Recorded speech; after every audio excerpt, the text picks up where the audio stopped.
Hola, le saluda Enrique Fernández Maldonado y le damos la bienvenida a una nueva edición de Mesa Política, programa de entrevistas producido por Otra Mirada, Nuestra América TV y el Centro de Políticas Públicas y Derechos Humanos Perú Equidad. El día de hoy vamos a conversar sobre un problema que es harto discutido en nuestro país, que ha generado múltiples debates y que se considera uno de los principales problemas acuciantes y urgentes que nos toca enfrentar. Estamos hablando del problema de la informalidad. Un problema que ha impedido que el Perú pueda encarar de una manera más adecuada todo el problema económico y sanitario que generó la pandemia. Para conversar sobre este tema que tiene cierto grado de complejidad, hemos invitado al sociólogo Francisco Durán, quien ha sido profesor de la Universidad Católica y de la Universidad de Texas, y tiene en su haber varias decenas de libros sobre la economía informal, la economía formal, la economía directiva, el poder empresarial, en general las relaciones sociales alrededor de la economía y de la política. Francisco, es un gusto contar contigo en Mesa Política. Buenos días, Quique, y contento de estar nuevamente en esa política. Muchas gracias por tu participación.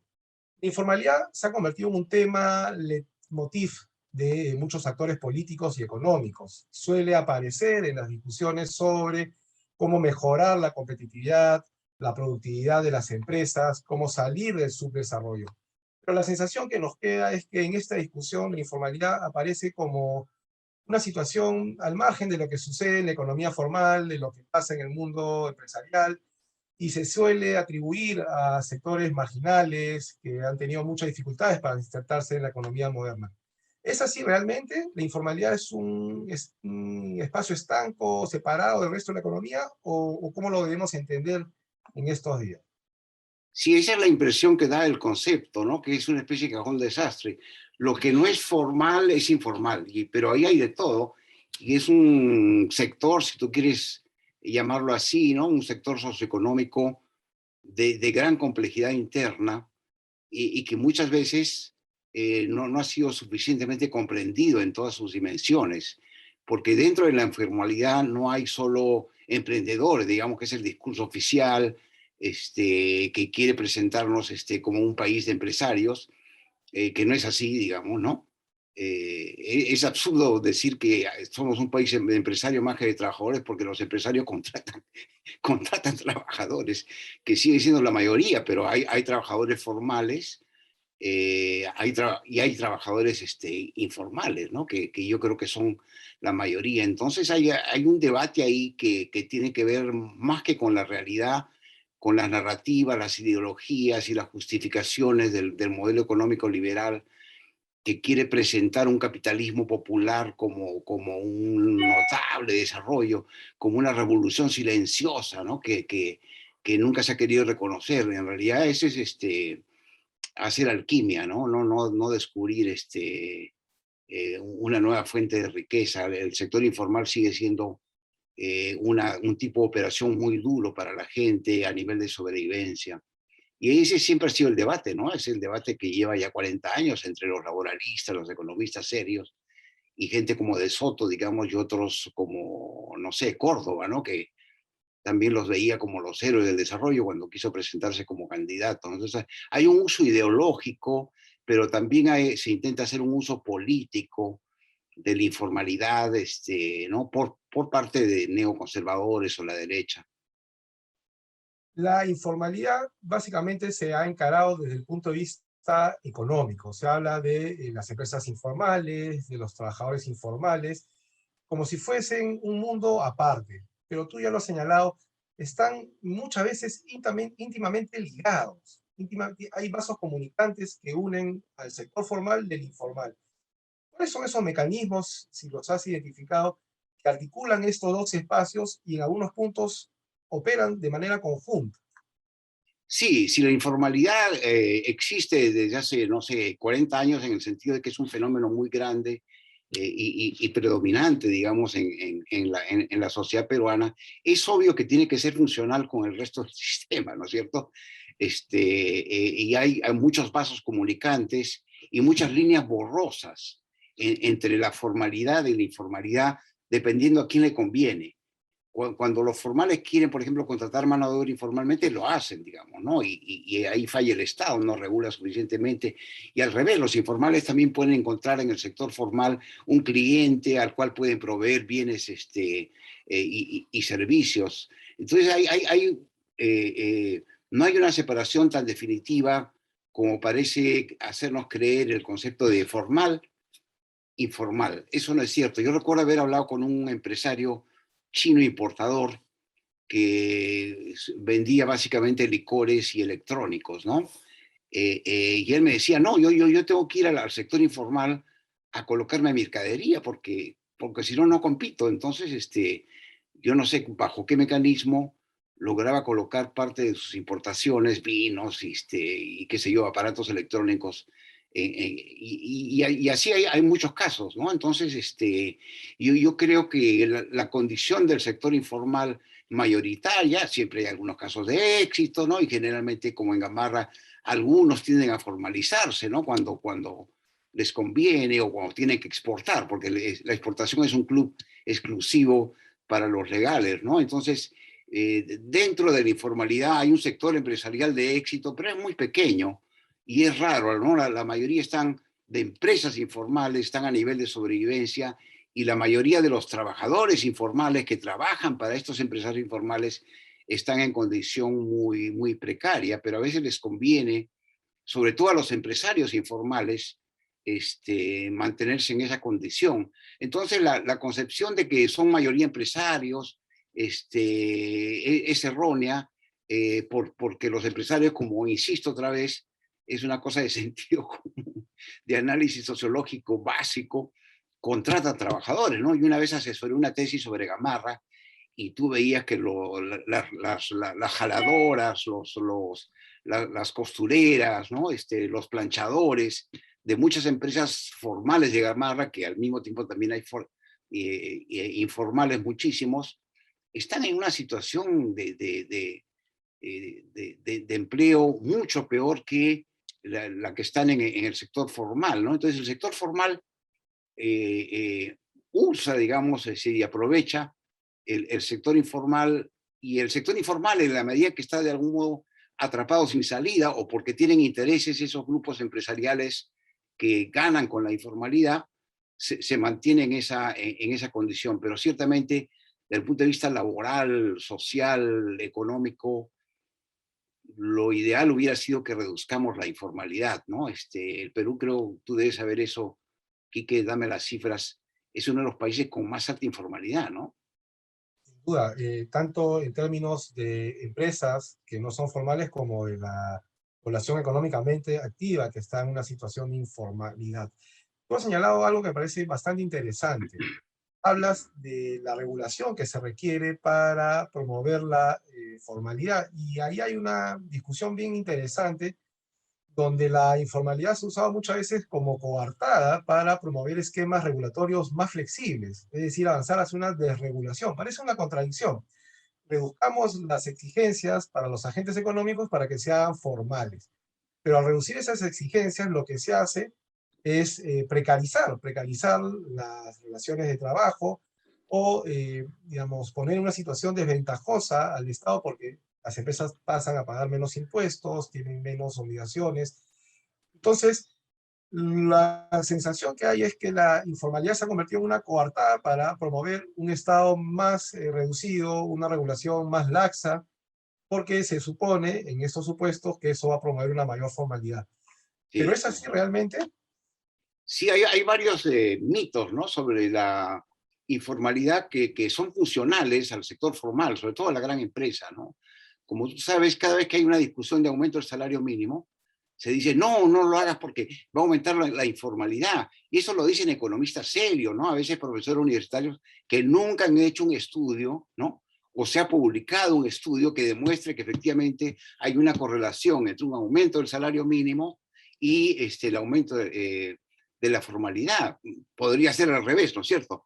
Tú aumentas el salario mínimo, el sector informal dice, oye, están pagando más en el sector formal, entonces de repente eso puede servir dentro de los pequeños márgenes que tienen de negociación para presionar, ¿no? Ese es un mito que lo repite la CONFIEP y sus voceros, cada vez que se habla de aumento del salario mínimo. Sea en época de bonanza, no lo toque porque estamos muy bien, o en época de crisis, no lo toque porque vamos a perder las inversiones, ¿no? El no es siempre una postura porque el nivel de salarios es parte del esquema de grandes ganancias. Entonces, obviamente, ellos no quieren reducir el lucro. Ese es un punto, ¿no? El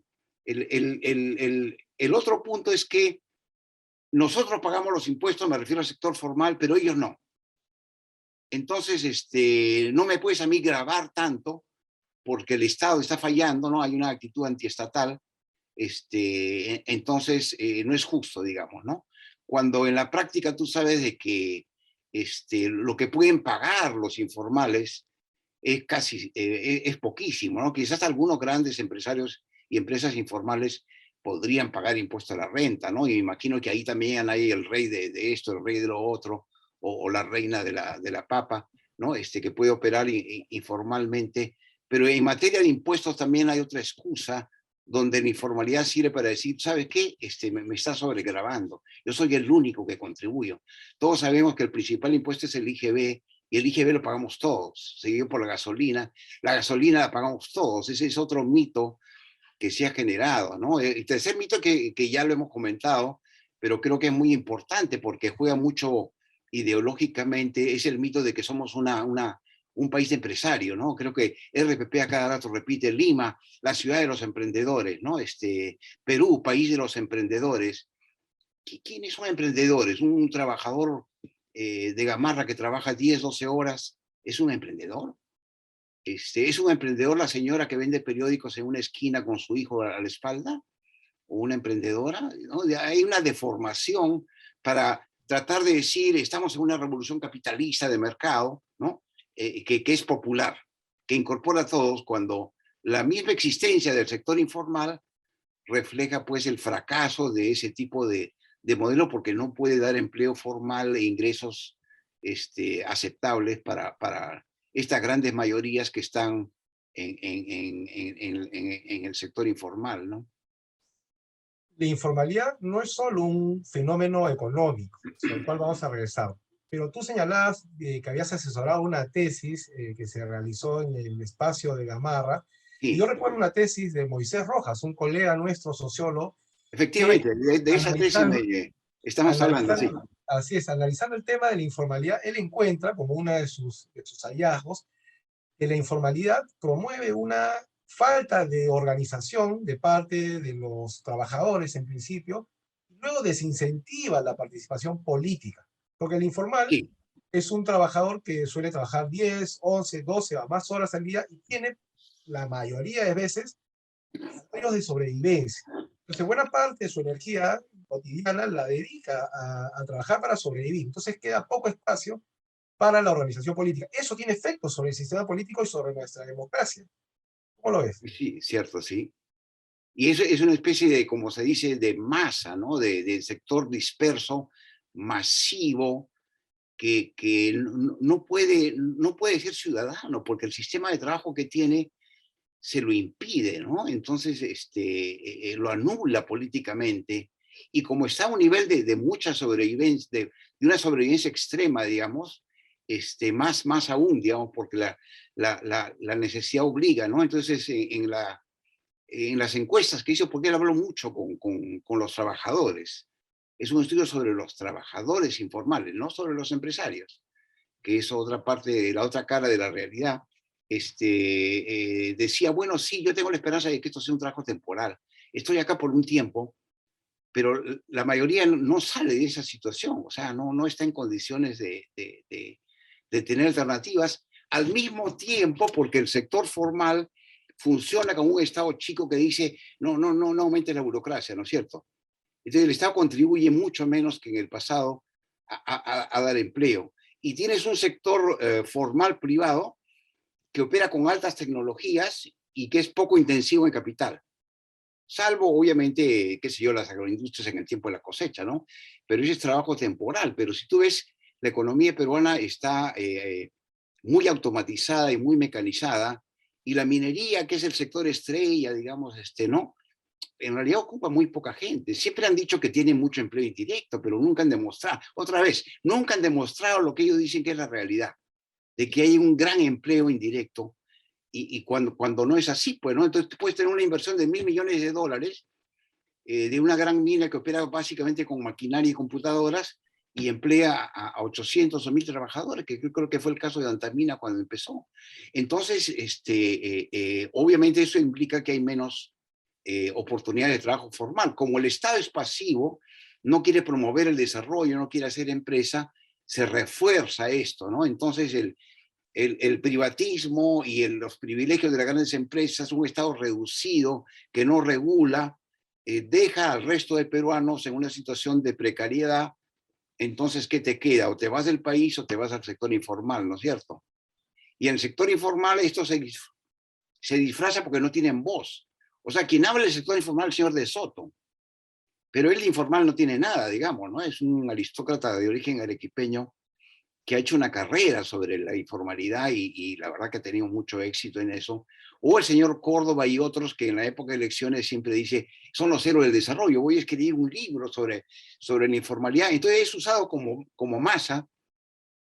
Te pongo otro ejemplo para señalar un punto más reciente. Víctor Andrés Ponce del Montonero, ¿no es cierto? Que es una página web financiada por los mineros, dice a la derecha, digamos, ¿no? A la derecha recalcitrante, los mercados están con nosotros, hay que movilizar a Unicachi, ¿no? Que es de los puneños, y los otros mercados, porque ellos asumen que porque son, entre comillas, emprendedores y empresarios, ¿no? A pesar de las diferencias culturales, sociales, y de otro tipo que los separan, entonces están con ellos, esa es su base. Y esto también es otro de los mitos de que los emprendedores son movilizables. Es casi imposible movilizarlos, ¿no?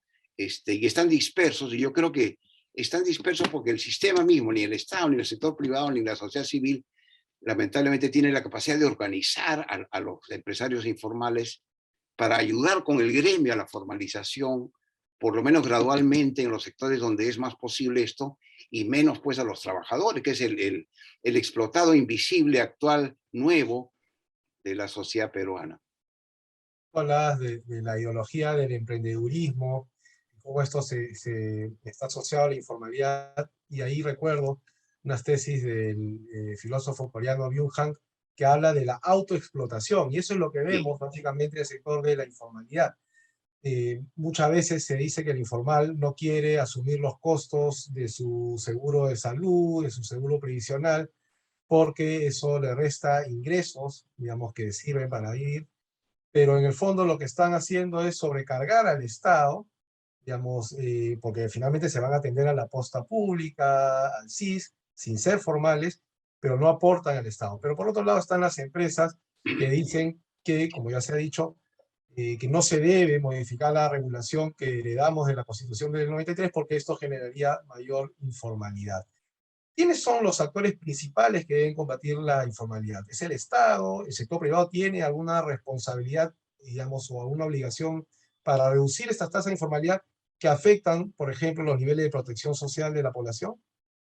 Sí, yo creo que el Estado es la institución esencial a cargo de este problema, si tuviera la voluntad, que no la tiene todavía, de estudiar la informalidad sector por sector, ciudad por ciudad, eh, caso por caso, para entender su complejidad y poder generar la capacidad regulatoria, también fiscalizatoria, digamos, ¿no? Nos fiscalizan a todos, ¿por qué no vas a fiscalizar a los informales? Pero tiene que empezar por los grandes, por los bolsones más pudientes de informalidad, porque más abajo, digamos, lo que vas a generar es un problema social. O sea, todos estamos de acuerdo que la informalidad es un problema social, pero yo creo que si el Estado tuviera la voluntad de entender, y es complejo, ¿no? Porque también requiere coordinación con las municipalidades. El gobierno local es el que está en el primer frente en relación a la informalidad, y generalmente explota la informalidad, ¿no es cierto?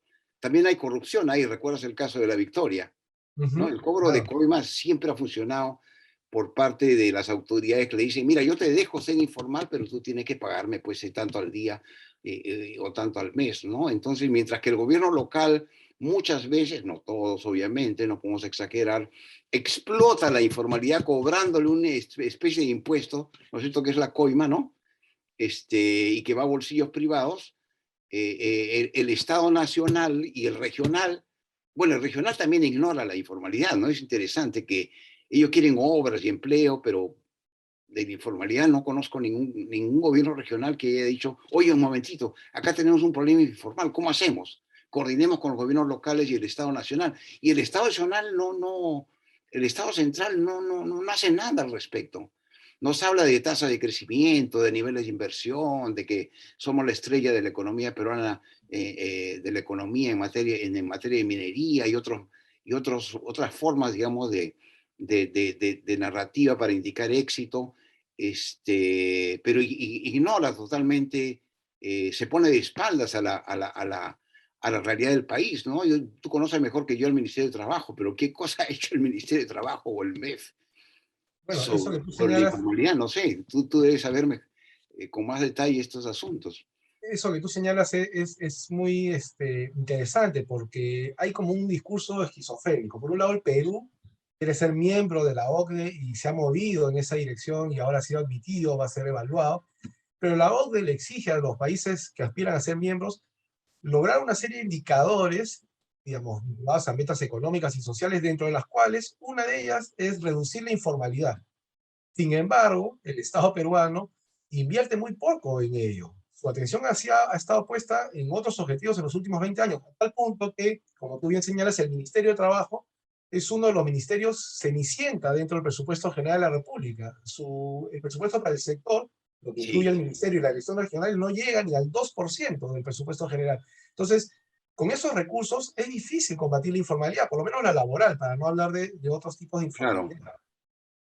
Y Pero ciertamente, por ejemplo, la SUNAT que podría identificar a los grandes comerciantes y a los grandes y medianos empresarios informales, que yo creo que tienen un nivel de ganancia como para formalizarse, ya no los presiona, pues.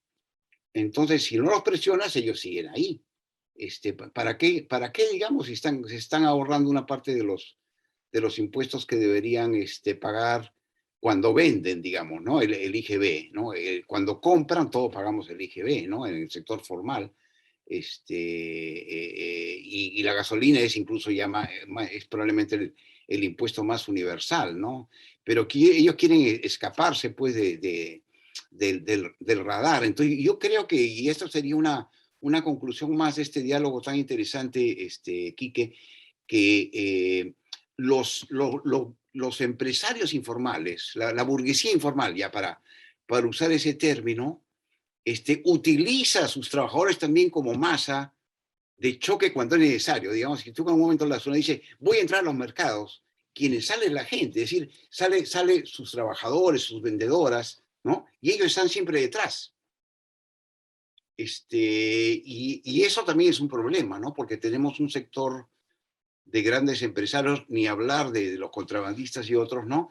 Que no es vigilado por el Estado. Y todo Estado moderno, pues, tiene que tomar en cuenta todas las transacciones que se hacen y identificar a todos los actores, ¿no? Entonces, esta ceguera, por el lado de tanto los empresarios informales que podrían formalizarse, aunque reduzcan algo su nivel de ganancia, como el sector más silencioso y olvidado, que son los trabajadores informales, no los atiende el Estado, que es su obligación, ¿no? La sociedad civil también podría participar con estudios, hay algunos, ¿no? Pero lo que pasa es que los medios no dan los espacios, ¿no? Yo recuerdo haber visto varios debates sobre el salario mínimo y invitan siempre a los mismos, o sea, gente que tiene niveles de ingresos muy altos, ¿no? Entonces resulta paradójico, ¿no? Que gente que gana, pues, no sé, 15.000, 20.000 soles al mes, está hablando de que no hay que subir el salario mínimo. Estarán pensando en sus empleadas, no sé. ¿Ah? Realmente es patético, ¿no? Y nunca te invitan a ti o te invitan a expertos laboralistas y no puedes invitar a los informales porque no están organizados. Entonces no tienen voz. Entonces, ¿quién habla a nombre de los informales? Los de Soto, los ideólogos, digamos, ¿no? y lo vamos a ver, digamos, en los próximos días porque el Ministerio de Trabajo de este gobierno ha presentado un anteproyecto de Código de Trabajo, que es una demanda de los trabajadores desde el año 2001, en que se aprobó el Acuerdo Nacional de contar con una ley general del trabajo, y ya vemos precisamente a estos voceros de algunos sectores empresariales que en los medios de comunicación están alertando a la ciudadanía y a los agentes económicos que la aprobación de un código de trabajo, que lo que buscaría es organizar y ordenar toda la gama de regímenes laborales, que son muchos en el país, va a generar informalidad, va a aumentar la tasa de desempleo, va a estancar los ingresos. Y efectivamente no hay un espacio para discutir a profundidad Sí, el tema de la informalidad como un fenómeno integral. Ya hemos visto que hay prácticas informales incluso en el sector formal de la economía. Entonces, habría que tener una mirada más comprensiva de este fenómeno y hacer investigación, que es lo que falta. Investigaciones como la de Moisés Rojas o las investigaciones que impulsaba nuestro recordado amigo Julio Gamero para entender sí. las bases, las raíces de la informalidad, que en eso sí hay consenso, que la informalidad genera un costo social y económico al país. Para ir terminando, Francisco, esta muy interesante conversación, y yo invitarlos a partir de esta conversación a leer tus libros y estudios sobre el tema. Tú, en una entrevista que tuvimos hace 10 años, antes incluso que se destapara el proceso de la bajada de Odebrecht, ya hablabas de vasos comunicantes entre la corrupción y la informalidad. Señalabas que la corrupción no era un tema solo de los políticos. Estamos obviando en esta ecuación a un agente importantísimo en todas las prácticas de corrupción que tanto daño le han hecho al país, como es el sector empresarial.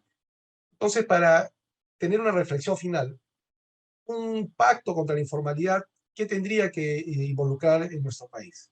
Un pacto entre los diversos actores. Mira, esa es una buena idea, digamos, ¿no? Porque estamos frente a un problema que no es entendido o que no quiere ser entendido, pero que reclama alternativas. Entonces yo creo que habría que generar foros entre distintos actores, pero invitando a los informales, tanto a los trabajadores como a los empresarios, que quieran participar o que tengan una capacidad para expresar, digamos, su situación.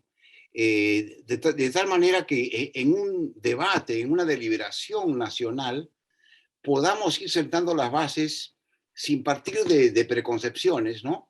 Y dejando de lado la parte ideológica y política, es decir, entendiéndolo como problema sociológico, de tal manera que a partir de ahí, espero, puedan generarse propuestas y una cierta base de consenso, ¿no? Yo creo que, sobre todo por el desgaste de la clase política, tenemos que ir a procesos de consulta más sistemáticos y organizados sobre los grandes problemas nacionales, no solo la constitución o lo que fuere, sino la informalidad, ¿no? Y nunca hemos hecho eso, me parece, ¿no? Sí y no, digamos. A En ver, términos históricos no se ha dado esa discusión tal y como lo hemos planteado en esta conversación, pero comentarte, Francisco, que se acaba de aprobar el año pasado un Plan Nacional de Acción sobre Empresas y Derechos Humanos. Y este plan ha sido aprobado en base a un proceso, yo creo que inédito en nuestro país, que fue un diálogo multiactor que durante un año y medio llevó a que el Ejecutivo, las empresas a través de su gremio, los trabajadores a través de las centrales sindicales, los pueblos indígenas y la sociedad civil, en una mesa con 5 patas, discutieran cuáles deberían ser las metas de un Estado para promover los derechos humanos en el marco de la actividad empresarial. Y el tema de la informalidad aparece. Fue un tema fuerte de discusión y hubo una voluntad de las empresas para señalar que el principal objetivo de este plan tenía que ser combatir a la informalidad, pero siempre entendiéndola como un fenómeno aparte. Es decir, a claro, las empresas que somos formales, entre comillas, no nos pongan muchas metas ni objetivos, sino enfoquémonos en aquellos que son totalmente informales. Y estamos viendo que no es así, que hay responsabilidad de todos los actores, en algunos casos más que en otros, pero que la informalidad es un fenómeno transversal y que en esa complejidad hay que entenderla para poderla combatir con las herramientas adecuadas. de acuerdo, ¿no? Y en paralelo hay que hacer un esfuerzo de organizar a los desorganizados para que tengan voz, empezando obviamente de pequeño para grande. No vas a formar de frente una gran federación de pequeños empresarios informales, ¿no? O menos de trabajadores. Pero creo que se ha abandonado mucho la noción de lo colectivo, lo solidario, y si no tenemos la voz de ellos, no veo que realmente se pueda apagar, digamos, atacar este problema. Entonces, en paralelo, tenemos que ir buscando formas de apoyar las organizaciones.